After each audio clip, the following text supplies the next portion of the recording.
Bonjour, nous allons parler aujourd'hui de la stabilité des atomes et de leur configuration électronique. Nous avons déjà vu qu'on pouvait représenter un atome par sa notation symbolique X à Z, avec X le symbole de l'élément, Z le numéro atomique qui correspond au nombre de protons et également au nombre d'électrons, et A le nombre de nucléons qui permet de calculer le nombre de neutrons. Si l'on veut comprendre la réactivité chimique, il faut s'intéresser aux électrons. En effet, lorsque des atomes ou des molécules vont se rencontrer, ce sont les électrons qui vont entrer en contact. On va donc devoir déterminer ce qu'on appelle la configuration électronique. Tous les électrons de la couche de valence ne sont pas équivalents. Ils vont se placer dans ce qu'on appelle les sous-couches électroniques, les zones de l'espace dans lesquelles la probabilité de présence de ces électrons est forte.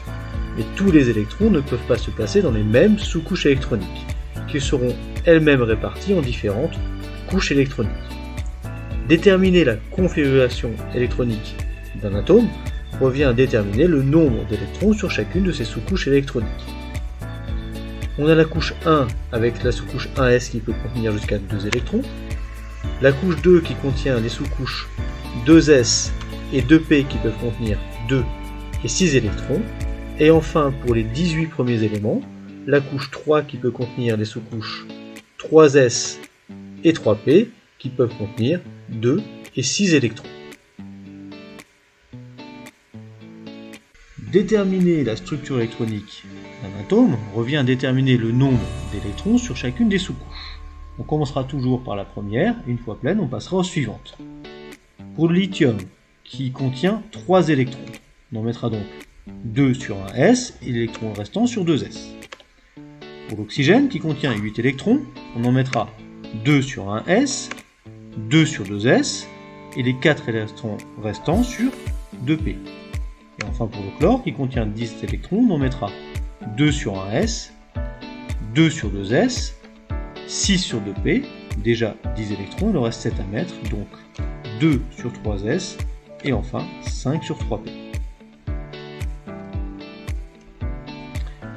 Enfin, les électrons intervenant dans la transformation chimique sont ceux qui sont situés sur les zones externes de l'atome, donc ceux qui sont sur la dernière couche remplie, appelée couche de valence. Ces électrons sont donc appelés électrons de valence. On parle bien de couche électronique et non pas de sous-couche électronique. Donc si, par exemple, il y a un électron sur la sous-couche 3s, c'est bien la couche 3 en entière qui est appelée couche de valence. Prenons l'exemple des atomes précédemment. Donc pour le lithium, il y a un électron sur la sous-couche 2s, donc la couche de valence est 2 et contient un électron de valence. Pour l'oxygène, d'où la couche de valence va être 2s2, 2p4, il y a 6 électrons sur la couche de valence 2. Et enfin, pour le chlore, la dernière couche remplie est la 3, il y a donc 3s2, 3p5, ce qui fait 7 électrons sur la couche de valence numéro 3. Enfin, une famille particulière d'éléments chimiques correspond aux gaz nobles. Les gaz nobles sont les seuls éléments chimiques qui sont stables sous forme d'atomes isolés. Ils sont donc très peu réactifs, c'est-à-dire qu'ils ne vont pas former d'ions, ils vont réagir très difficilement dans des transformations chimiques. Et si on regarde leur configuration électronique, 1s2 pour l'hélium, 1s2, 2s2, 2p6 pour le néon, 1s2, 2s2, 2p6, 3s2, 3p6 pour l'argon. On peut remarquer que dans chaque cas, la couche de valence est pleine. S'ils sont stables, c'est parce que leur couche de valence est pleine. Tous les autres éléments vont donc se stabiliser en gagnant ou en perdant des électrons de manière à avoir une couche de valence pleine à l'image des gaz nobles. On va en déduire deux règles de stabilité. Tous les éléments qui ont un numéro atomique proche de celui de l'hélium vont chercher à avoir 2 électrons de valence pour avoir la couche de valence 1s2. C'est ce qu'on appelle la règle du duet. Les éléments qui vont être plus proches du néon ou de l'argon vont eux essayer d'avoir 8 électrons sur leur couche de valence, donc soit une couche de valence 2s2, 2p6, soit une couche de valence 3s2, 3p6, et c'est ce qu'on appelle la règle de l'octet. Duet donc pour 2 électrons sur la couche de valence, octet pour 8 électrons sur la couche de valence. Cela nous permet de déduire la formation des ions. Vous l'avez vu au collège, un ion monoatomique est un atome qui a gagné, perdu, un ou plusieurs électrons. Le nombre de protons présents dans le noyau restant identique, l'atome n'est donc plus neutre. C'est pour ça qu'on l'appelle maintenant un ion. On va distinguer les anions, qui ont gagné des électrons et sont donc chargés négativement, des cations, qui ont perdu des électrons et sont chargés positivement. Enfin, la charge de l'ion sera notée en haut à droite du symbole de l'élément. Pour l'ion cuivre 2 qui a 2 charges positives, on l'écrira Cu2+.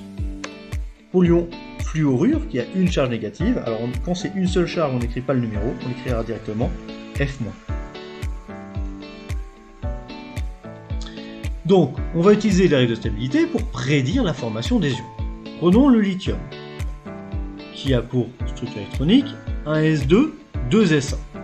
Donc, pour avoir une couche de valence pleine, soit il perd un électron pour respecter la règle du duel avec la couche de valence 1 S2, soit il en gagne 7 pour avoir 1 S2, 2 S2, 2 P6. Évidemment, on va toujours aller au plus simple, donc le lithium va perdre un électron pour adopter la configuration électronique 1s2 et respecter la règle du duel. Comme il a perdu un électron, il sera chargé positivement et noté Li+. Le chlore, qui a pour couche de valence 3s2, 3p5, il va donc soit perdre cet électron, soit en gagner un. Évidemment, il va gagner un électron pour adopter la configuration électronique 1s2, 2s2, 2p6 avec une couche de valence 3s2, 3p6 et respecter la règle de l'octet. Il va gagner un électron, il sera donc chargé négativement et noté Cl-. Enfin, le dernier exemple, l'aluminium, numéro atomique 13, sa structure électronique est donc 1s2, 2s2, 2p6, 3s2, 3p1, couche de valence numéro 3 avec 3 électrons. Il pourra soit perdre 3 électrons, soit en gagner 5. Évidemment, le plus simple va être de perdre 3 électrons. Pour adopter la configuration électronique 1s2, 2s2, 2p6, donc couche de valence 2s2, 2p6, et donc respecter la règle de l'octet.